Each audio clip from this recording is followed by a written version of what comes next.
is Alco, a perfect volcanic cone. I've hiked for an hour and a half to reach the rim of the crater. I'm around 1,900 meters up, astride Azalco volcano. Santa Ana is behind me.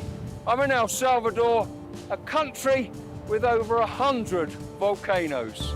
Volcanic activity gave rise to Coatepec. Minerals seeping into the lake turn the water turquoise. San Miguel volcano has been in an active phase since 2013, throwing out clouds of ash and gas.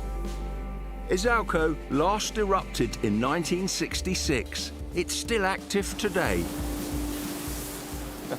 This is a nice warm spot. I'm surrounded by steaming fumaroles. Fumaroles, crevices that emit steam, show there's molten magma close to the surface. In this film, I'll be exploring lavish landscapes in search of wondrous wildlife. There's also some brilliant conservation schemes here.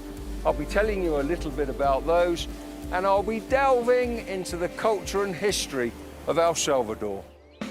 On my adventures, I'll find out about Salvadoran pumas, cuddle a Sicilian, get close to spider monkeys. These are fabulous looks. Get too close to a croc. Ooh. Help out sea turtle scientists. And get fired up at a fabulous festival. I'm going to make 2 visits to El Salvador, one in the dry season, one in the wet season. I can't wait to get started.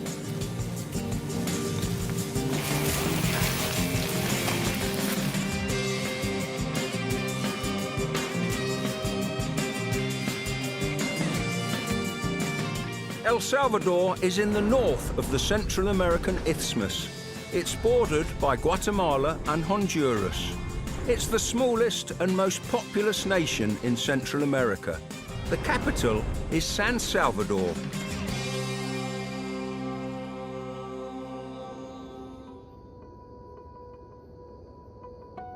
Founded in 1525, the city lies in the shadow of volcanoes.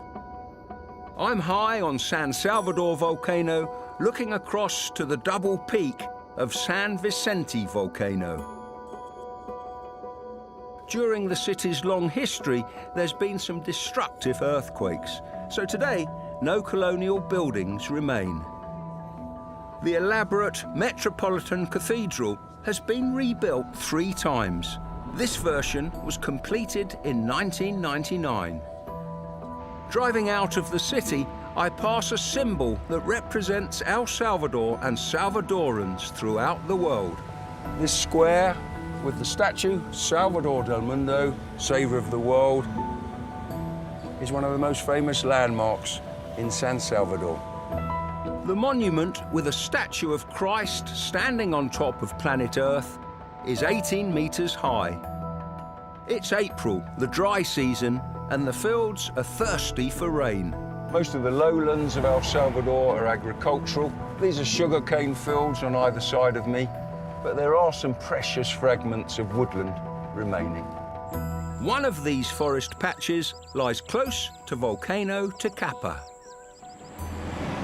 Chiguantique is a sanctuary for precious primates. I join rangers from the Department of the Environment. They're experts on the daily routine of the monkeys.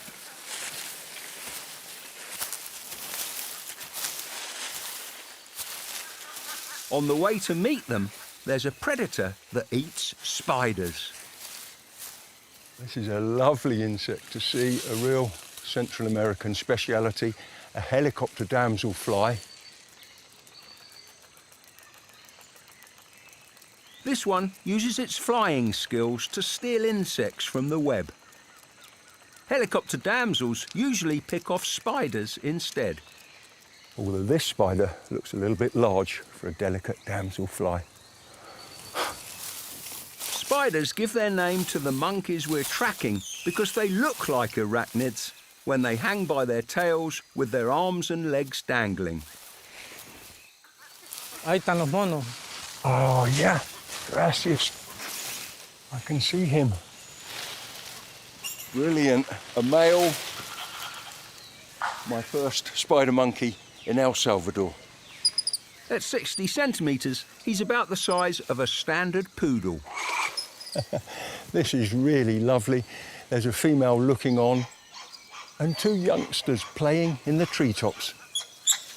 Females produce a baby every 2 to 4 years. Twins are rare. Spider monkeys looking like a spider, a furry mass of arms and legs. This is wonderful. A female and a baby moving in the Cecropia.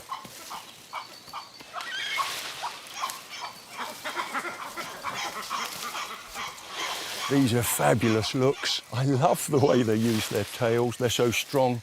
They can support the weight of the monkey, even during a violent tug-of-war with a vine.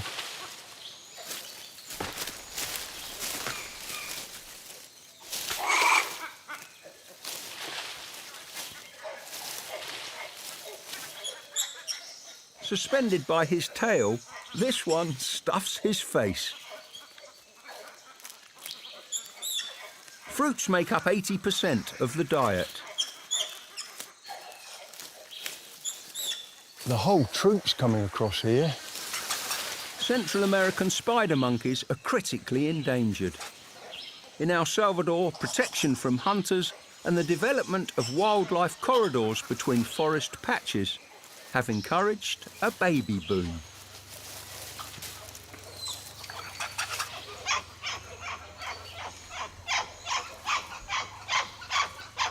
These spider monkeys have put on a splendid show.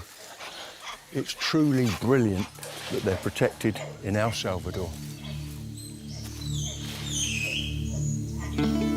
I leave Chaguantique and drive for an hour or so to El Hakal, a 4,000-hectare reserve at the base of San Miguel volcano. This corner of El Salvador reminds me of the African savannah. Hola! Hi! Hi there. Nigel. Mucho gusto, a la orden. Buenos días. Buenos días. Mira, tenemos un regalo. Oh, La camisita. Oh, muchas gracias. A shirt like yours. Qué bueno. This is a great shirt, honorary ranger for the day.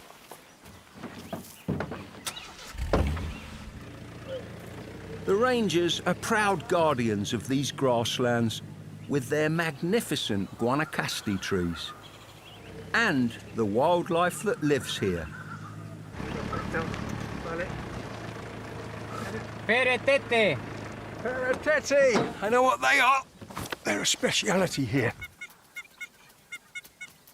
Double-striped thick knees are fabulous birds, although their name is misleading. It does look like they've got swollen knees, but in fact, those are the ankles. The knees of birds are tucked up under the feathers next to the body. These birds feed on insects, the occasional small lizard and rodent. They're active at night, which is why they've got big yellow eyes, just like owls. Here's a thick knee on a nest. She's probably sitting on a clutch of 2 eggs. They often lay their eggs in amongst dried cow dung.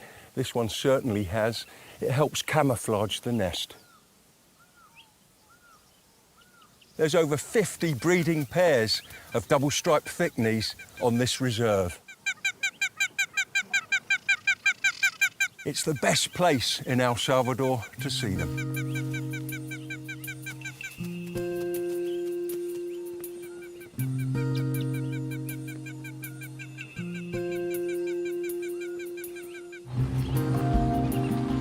My new friends take me to the edge of a small patch of forest because they know I'm a fan of snakes.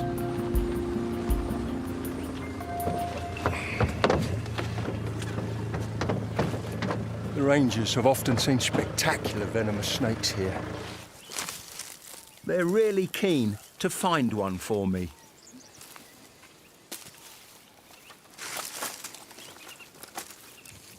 You have to look and listen for these snakes. Cascabel! Hey, gracias, Leo! There it is. The cascabel rattles a warning and flickers its tongue to pick up my scent. It's a big snake. For this one, I'll need my hook at its longest. It's on the move. There we go. These are beautiful snakes. Middle American rattlesnake or cascabel. In Mexico and the US, there's many species of rattlesnakes, but in Central America, this is the only species of rattlesnake that you can find. They can grow to be 1.8 meters. The males grow larger than the females. They use the rattle, of course, to warn big animals like cows.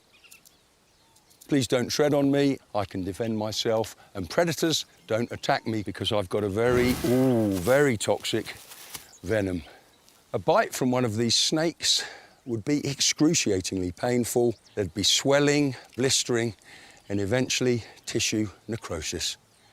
Rattlesnakes have got heat-sensitive pits between their eyes and their nostrils, so they can detect the body heat of their prey and of me. It's a real super sense, so they can detect their prey in pitch darkness. Sadly, in El Salvador and other Central American countries, some people still kill these magnificent reptiles on sight. But of course, they will only bite in self-defense if they're severely provoked. And left to their own devices, they do a great job for farmers, keeping down populations of rats and mice. I've got to be careful here. I don't want to get within striking range. If you're wondering what a rattlesnake feels like, each of the scales has a tiny keel, so when you stroke them, they're rough to the touch. A gorgeous cascabel or Middle American rattlesnake. Let's let him go now. A beautiful creature and one that deserves to be respected and admired. The cascabel, superb.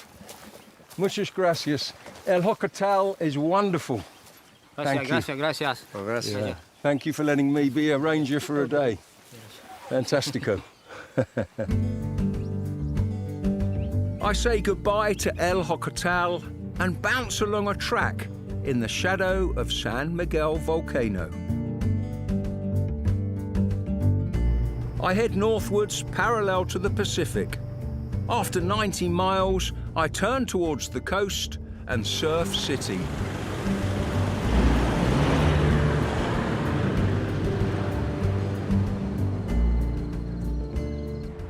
El Salvador boasts some of the longest and most perfect waves in Central America.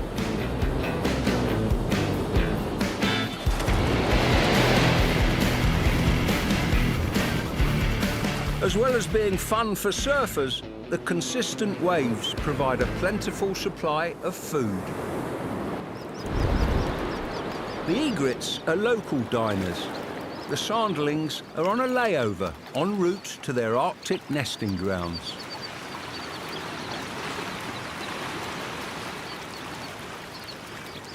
They run like little clockwork toys to seize small creatures stirred up by the waves.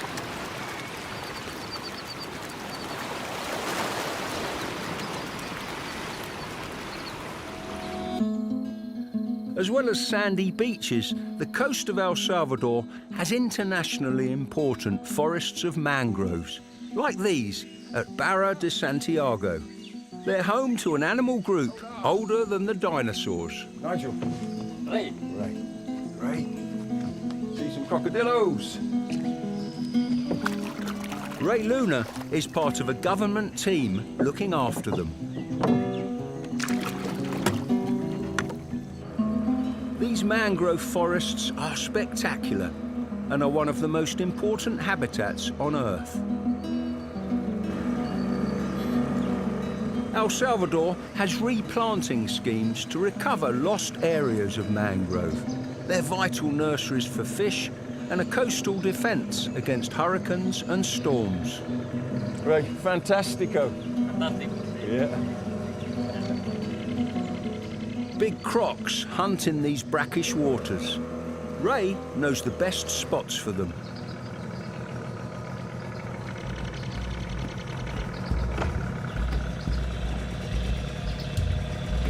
Cocodrilo, cocodrilo. Oh, yes.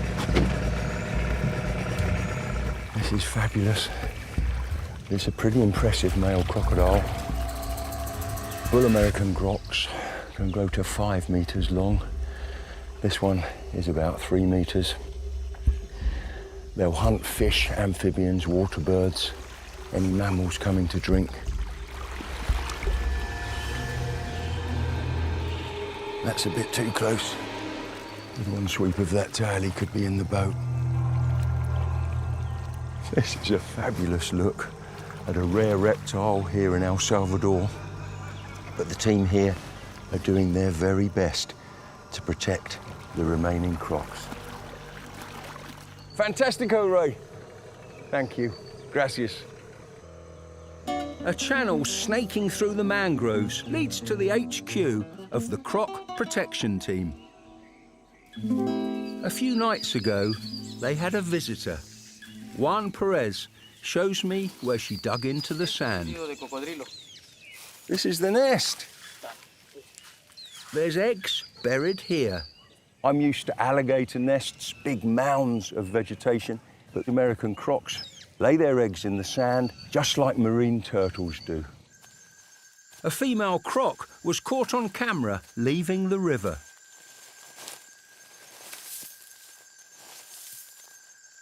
After excavating a nest chamber, she laid a clutch of between 20 to 60 eggs.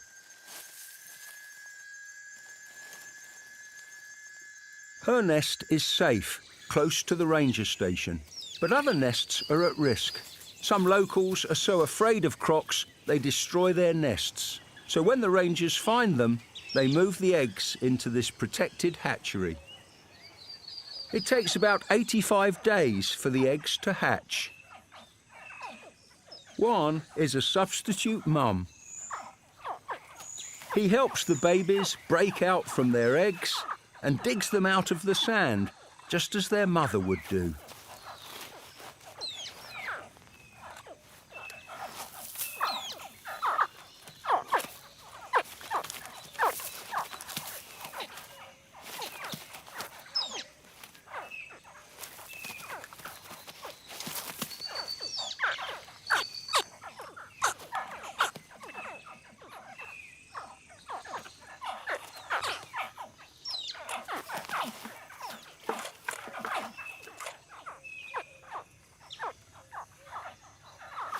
The mother croc would carefully carry the babies to the river in her mouth.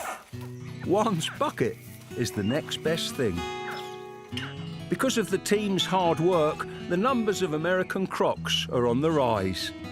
Theirs isn't the only conservation project at Barrio de Santiago. Another one benefits noisy acrobats.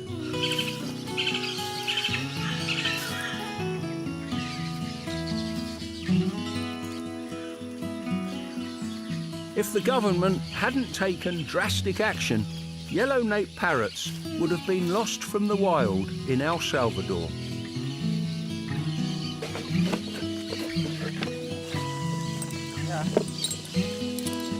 Buena suerte. The critically endangered parrots need safe places to lay their eggs and rear their babies. So a team from the Ministry of the Environment and Natural Resources give them nest boxes. These artificial homes are more easily protected from poachers who steal chicks for the pet trade than wild nests. So the parrots have a better chance of breeding successfully.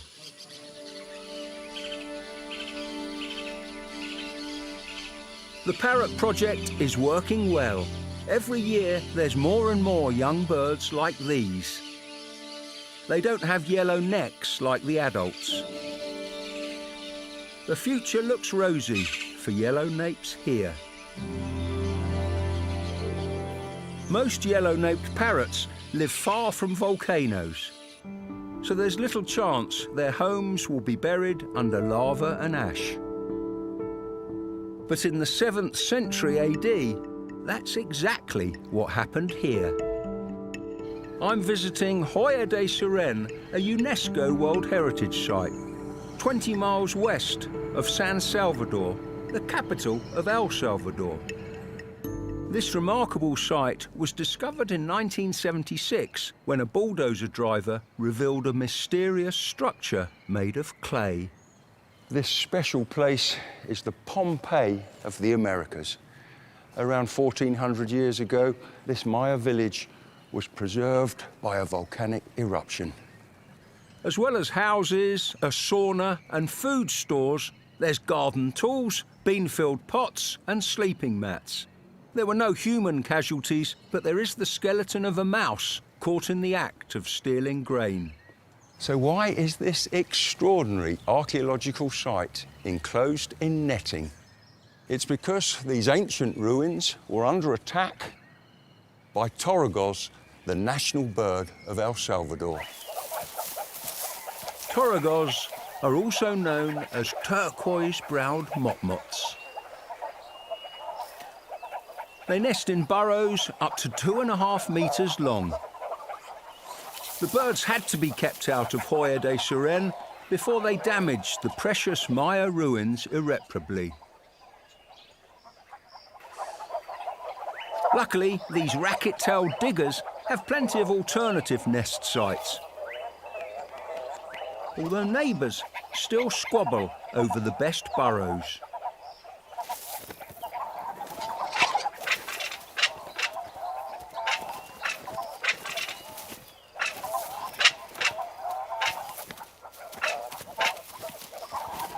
No harm done, barely a feather out of place. Turquoise-browed motmots are the national bird because they represent the beauty of nature, liberty and freedom. El Salvador's national tree has the same attributes. Maquilixuats are the centrepiece of many plazas, flowering from October to April. This one graces the town of Ataco. The national tree of El Salvador, the Maquilixuat, is truly superb. Ataco is situated high on the slopes of an extinct volcano. The fertile volcanic soil and climate are perfect for a plant that fueled the economy and shaped the history of El Salvador for over a century. The coffee plant. These are freshly picked beans. In the 1920s, coffee accounted for 90% of the country's exports. The trees shading the coffee plants provide cover and food for wildlife. I'm here for creatures that live underground. You get really peculiar creatures living on coffee farms, especially if there's piles of decomposing coffee hulls. They love the rich soil under these piles. It's very good for their prey, earthworms. The workers here have told me they've seen them in this area. They come up to the surface after rain. That's what I'm trying to simulate. Let's see if it worked. There's certainly rich soil underneath. I can feel something. There we go. What an oddity. Tepucua, it's called in El Salvador. The other name is Mexican Sicilian. They can grow to be 60 centimetres long. This one's about 45 centimetres. But what kind of creature is this? We all know frogs and toads, newts and salamanders are amphibians. Sicilians are a less well-known amphibian group. Because they spend their lives underground, they have vestigial eyes and detect prey with sensory tentacles on their snouts. They're pretty common here in El Salvador. People sometimes even find them in their gardens. Let's put him back now. That was fantastic. On this dry season visit, the tepulkua was my last creature encounter. I left for a few months before coming back to the land of the volcanoes in August, during the wet season. I've returned to El Salvador for wildlife events that only happen during the rainy season. But first of all, I'm going to an extraordinary festival that commemorates a volcanic eruption. The volcano blew its top in 1658. You can still see the fields of lava near the town of Najapa. The people believed the massive eruption was the result of a fight between the local patron Saint Geronimo and the devil. This battle is celebrated on August the 31st every year in the Festival of Fire. I've come to Najapa to witness it.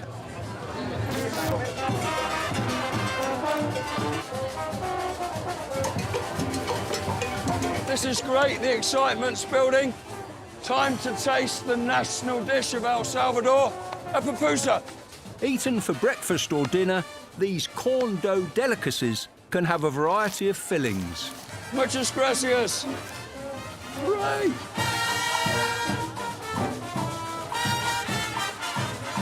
Vegetarian pupusas are delicious.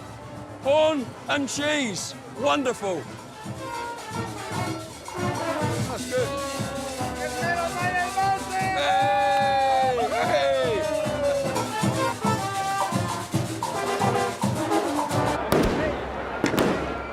As two teams with painted faces gather at opposite ends of the town, there's fireworks, literally in the street.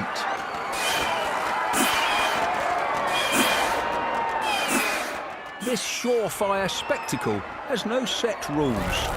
This is crazy. These guys are mad. I'm so glad I'm just a spectator. So I thought about it. And hey, when in El Salvador, do what the Salvadorians do. Way! The two teams fling flaming balls of cloth that have been marinated in kerosene for weeks. Our only protection, cotton clothes and gardening gloves soaked in water.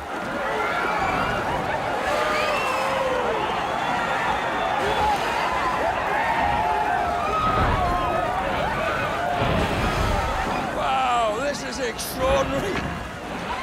You've really got to have your wits about you.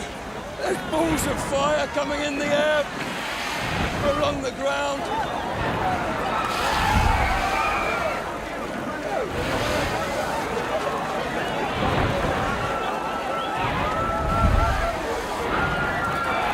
It's all good-natured fun, although I think it's time for an honourable retreat.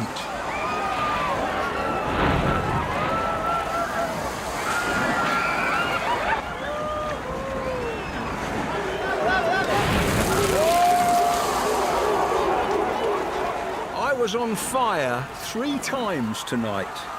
In just 2 hours, the teams threw over 4,000 fireballs.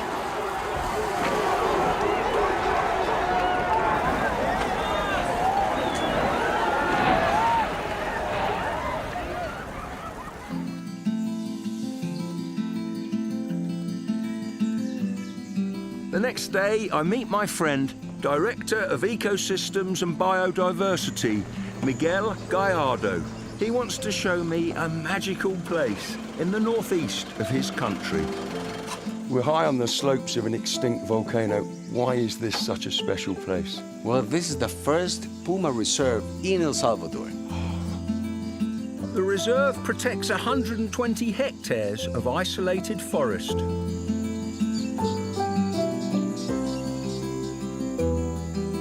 For the feline project, the Department of the Environment has a team of 7 rangers based here.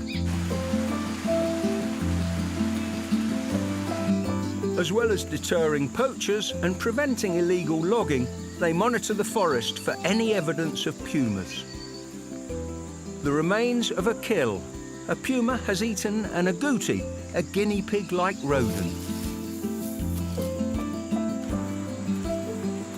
The team used camera traps to find out if the pumas are resident in El Salvador or just passing through.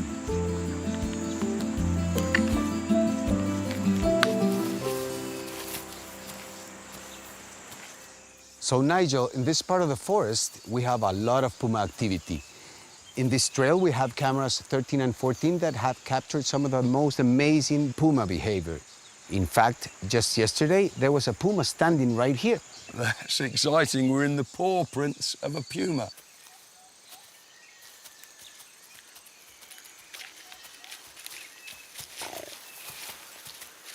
The cameras recorded a male puma marking his territory with scent glands on his cheeks.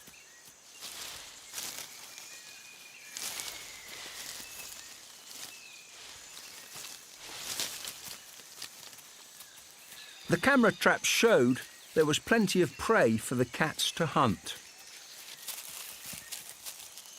These are Central American agoutis. This is a white-tailed deer. Then they recorded evidence of breeding. A mother with a young cub, still with spots.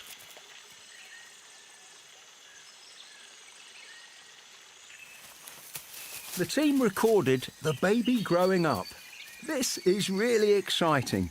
Proof positive there's a resident group of Salvadoran pumas.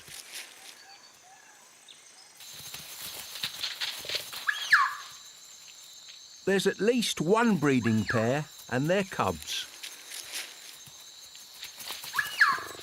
80. Education is important too. The rangers share the news of the pumas with the local people and tell them a little bit about their natural history. De venir a dejar basura. This family are proud to have the cats on their doorstep. Hopefully, there'll be pumas living here for many generations to come.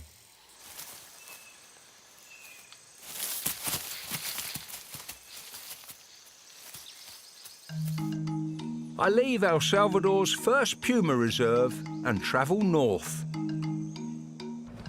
Close to the town of Suchitoto, I take to the water and cross Suchi Plung Lake.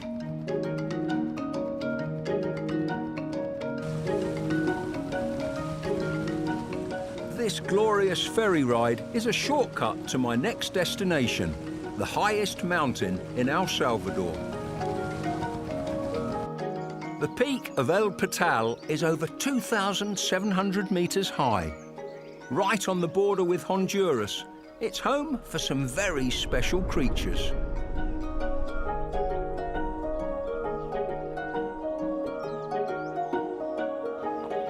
To encounter some of them, I follow a winding mountain track along the flank of El Hakal.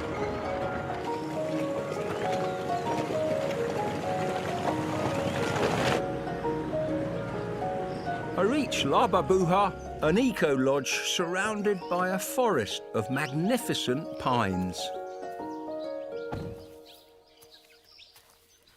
As well as outstanding views, La Babuja is a top spot for mountain hummingbirds. They're attracted by the flowers and sugar water feeders. You can get up to 10 species of hummer here. A young male Rivoli's hummingbird.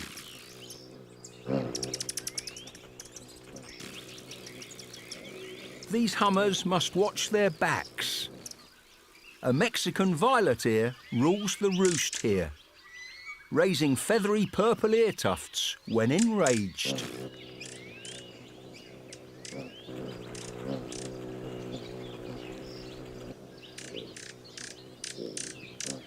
The last hummer hovering. A glorious white-eared hummingbird. This is a little male. You wouldn't expect reptiles in these cool mountain forests, but they're certainly here. I'm looking for a timbo. Snake! Look! This is a real special here. A beautiful montane pit viper. Or timbo. This is a young one. They can grow to 75 centimetres or so. They're found at altitudes of up to 1,800 metres. It's so cool at that altitude, they can't breed every year. So it's one of the few tropical snakes to breed every other year. They have a litter of 2 to 8 babies. The mother acts like a moving incubator. She shuttles backwards and forwards into the sun, warming the eggs that she's retained inside her, and then gives birth when the babies are fully formed. They're miniature replicas of the adults. You can tell this is a pit viper because of the heat-seeking pit between the eye and the nostril. I'm being careful because they've got quite a toxic venom. Although this one is so calm, he hasn't tried to strike at me once. This is a gorgeous snake. I'm sorry to have disturbed your sunbathing. I leave the montane pit viper basking and climb higher up the mountain. El Patel Lodge is situated at 2,600 metres. Biologist Will Marino hopes we can find the charming amphibian he studies here. The cloud forest is his office, and he notices any organisms that are out of the ordinary here.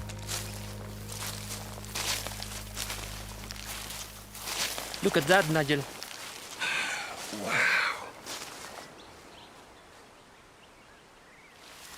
Will's made a truly extraordinary find.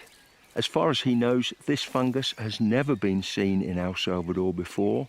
It's called the anemone stinkhorn. Looks like a sea anemone, and if you get really close... Oh, dear me! It absolutely stinks. A mix of putrefying flesh and sick. That attracts insects. When they walk on the fungus, they get covered in spores, fly away and disperse them. I can't bear that smell for much longer. This is a really crazy fungus. The anemone stinkhorn, a native of Australia, is spreading around the world in garden products or soil. This is the first time it's been recorded in El Salvador. The fungus is a new addition to life in these forests of clouds.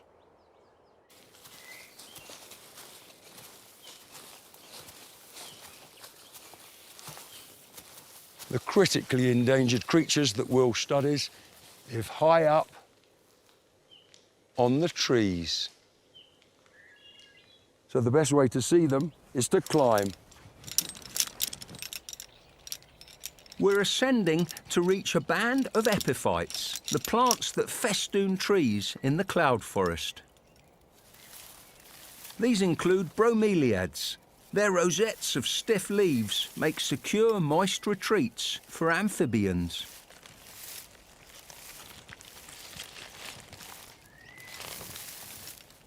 Well, I've got one. There's an El Patel salamander hiding in here. This is the species that Will is studying. They're critically endangered. They're only found on the mountain of El Patel, which straddles the border between Honduras and El Salvador. Because of habitat destruction and climate change, their numbers are dwindling. This one is probably a male. He's about 6 centimetres long. Females grow a little larger, up to 10 centimetres. They feed on small insects and spiders. They've got a long, sticky tongue for catching their prey. They sometimes come to the ground, but they spend most of their lives in these bromeliads. Muchas gracias, Will. It was so great laying eyes on them. It's a pleasure to show you, Nigel. Thank you. I'm dropping down to sea level next. I've enjoyed my adventures above the clouds on the mountain of El Patel. But now I must leave for the mangroves of Hikilisco Bay to meet a giant. I join a team of conservationists from Pro Costa who are setting a trap.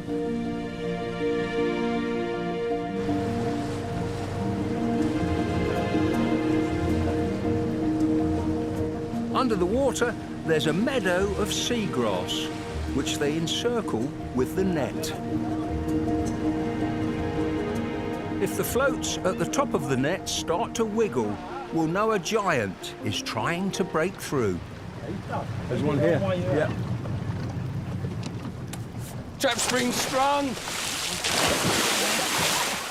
The net is holding firm. Now it's down to us.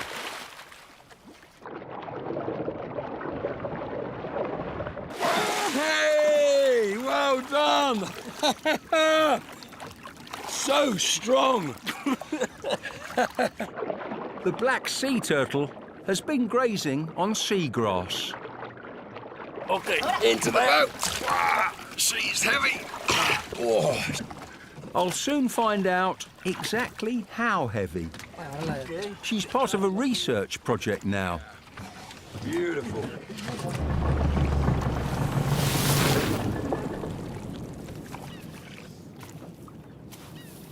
Melissa, Sophia, here's the turtle I helped catch. Thank you. Gracias. She's beautiful, isn't she?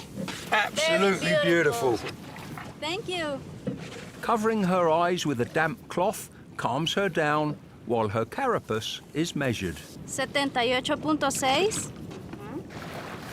The shells of these turtles can be 1.7 meters long and 90 centimeters across. The team take the vital statistics of this beautiful turtle. Dígalo usted. Since 2014, Pro Costa have measured and tagged over 400 black sea turtles. She's very relaxed, isn't she? But this keeps her cool. HA 381. Turtles tagged in Ecuador and Costa Rica have been found here. So what will she tip the scales at? Dale.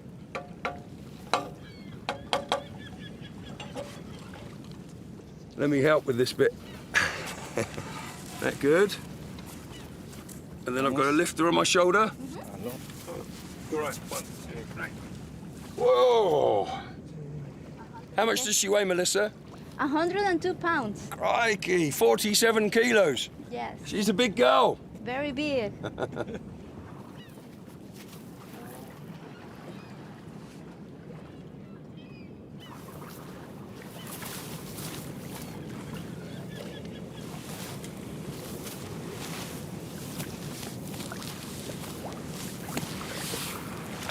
This is absolutely brilliant. The black sea turtle is only the second time I've seen this species. It's a form of green turtle, unique to the Pacific. Away she goes to feed on seagrass. Black sea turtles mainly come here to feed. Another kind of sea turtle comes here to breed. This is lovely, isn't it? Yes, it is. I just couldn't leave Hikilisco Bay and Pro Costa without seeing an even rarer species of turtle. These baby hawksbills on their way for their first swim in the sea.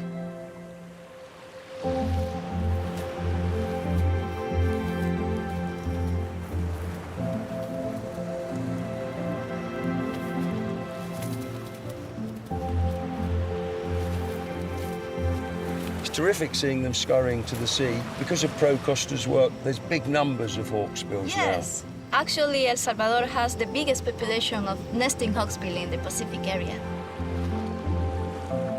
About 300 hawksbills nest here every year. Pro Costa work with the local fishermen to protect the turtles. When these babies return to nest as mature adults in 20 years, they'll find a safe haven in El Salvador. In the open ocean further north, there are other leviathans.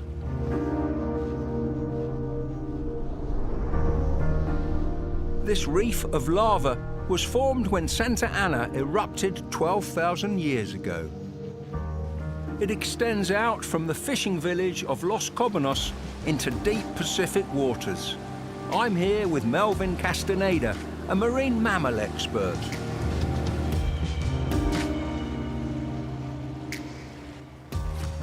We're looking for humpback whales. Melvin estimates that about 100 visit Los Cobanos between December and March. The females migrate to these warm waters from California and Oregon to give birth.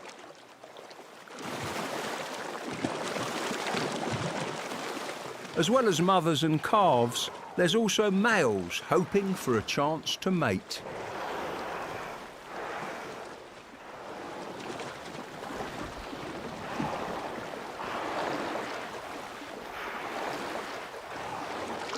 Individual whales are identified and recorded by Melvin. The patterns on their flukes are as unique as a fingerprint. So far, he's counted 163 different humpbacks here.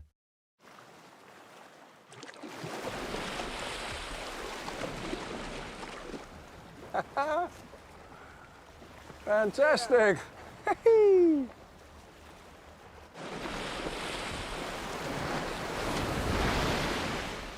Los Cobanos is a brilliant place for whale watching. Volcanoes on the skyline. In the waters off the El Salvador coast, you can see up to 23 species of whale and dolphin.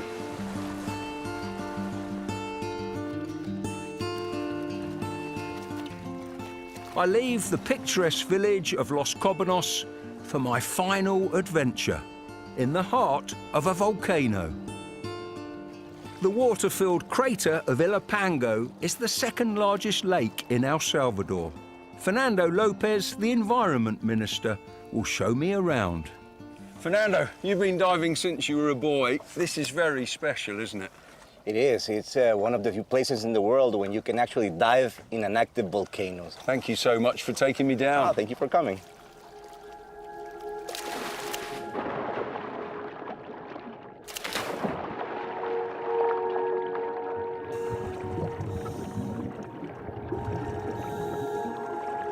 The lake is full of fish. These are the fry of jaguar cichlids. There's an adult in this cave.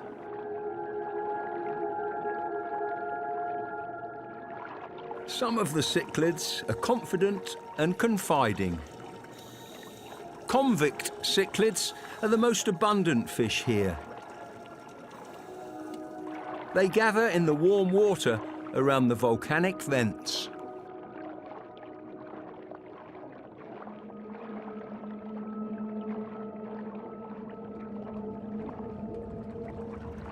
"20 meters down, things start to hot up. There's molten magma just beneath these cracks and fissures, heating the water to the temperature of a warm bath. A great experience for Fernando and I.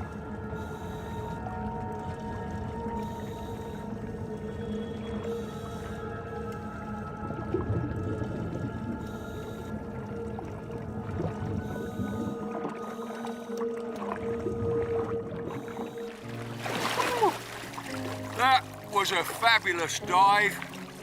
I started the film on the cone of an active volcano. At the end, I'm in the crater of another one. I've loved every minute of my time in El Salvador. The wildlife is wonderful. The Salvadorans are fun and friendly. If you get the chance, you should come and visit for yourself.